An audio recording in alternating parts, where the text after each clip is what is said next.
Arsenal, Borussia Dortmund, Juventus and Newcastle United are set for a transfer tug-of-war to convince Real Valladolid right-back Ivan Fresneda to join them this summer. Elsewhere, Jordan Pickford will sign a contract extension at Everton. Sergiño Dest will return to Barcelona after a failed loan spell at AC Milan. And Graham Potter held crisis talks with his Chelsea staff to address their form. Shaun Wright-Phillips, Owen Hargreaves, and Rio Ferdinand were shocked that Manchester City were not awarded a penalty for handball against RB Leipzig. City appealed for a penalty when the ball appeared to strike the hands of Leipzig's Benjamin Henrichs, but nothing was given. Riyad Mahrez scored for City as they drew 1-1 in the first leg of the Champions League last 16 tie. Manchester City could only come away from RB Leipzig with a 1-1 draw, but there was a bright light in the performance of Jack Grealish, who was labeled unplayable by both Rio Ferdinand and Owen Hargreaves in the BT Sports studio afterwards. Grealish assisted Riyad Mahrez for City's goal and regularly kept Pep Guardiola's side on the front foot in the first leg of the last 16 clash. England hammered Belgium 6-1 at Ashton Gate to finish their Arnold Clark Cup campaign in style and successfully defend the trophy they won last year. The Lionesses dominated as Leah Williamson and Chloe Kelly both scored doubles, with Lucy Bronze also on the score sheet. Serena Wiegman's side are unbeaten in 29 matches heading towards this summer's Women's World Cup. Expecting Manchester City to beat RB Leipzig 5-0 is not a reality, Pep Guardiola said after his side were held to a 1-1 draw in Germany.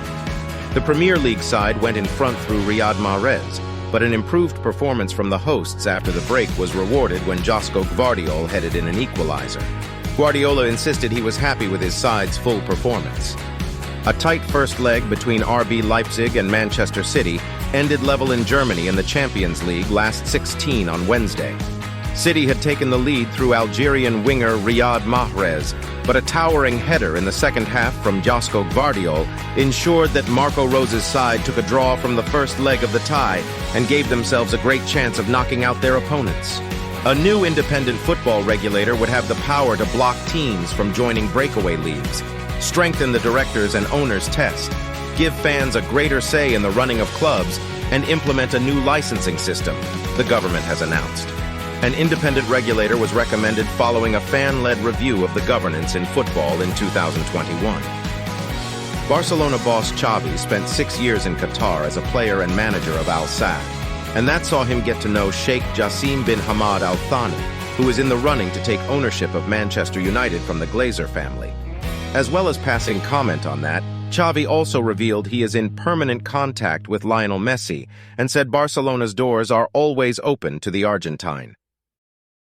Erling Haaland might be set to break records galore this season, but his adjustment to life under Pep Guardiola at Manchester City is not yet complete, with the club's ex-winger Shaun Wright-Phillips reckoning the Norwegian needs time to build up that cohesion that Wright-Phillips recalled he had with Frank Lampard and Didier Drogba at Chelsea after joining from City. Erling Haaland and Kylian Mbappe have long been thought of as the young GOATs, that is to say, the players who will provide the next great individual rivalry in football after that of Lionel Messi, fifth Cristiano Ronaldo. There appears to be only respect between the pair, at least on Haaland's side, with the Manchester City forward calling Mbappe phenomenal for what he has already achieved. Romelu Lukaku scored after coming as a substitute as Inter Milan beat Porto 1-0 in the first leg of their Champions League last 16 clash at San Siro. Porto looked as though they were going to hold on for a stalemate despite being reduced to 10 men. But Lukaku scored late on, following up after his header hit the post and came back to it. The second leg takes place on March 14th.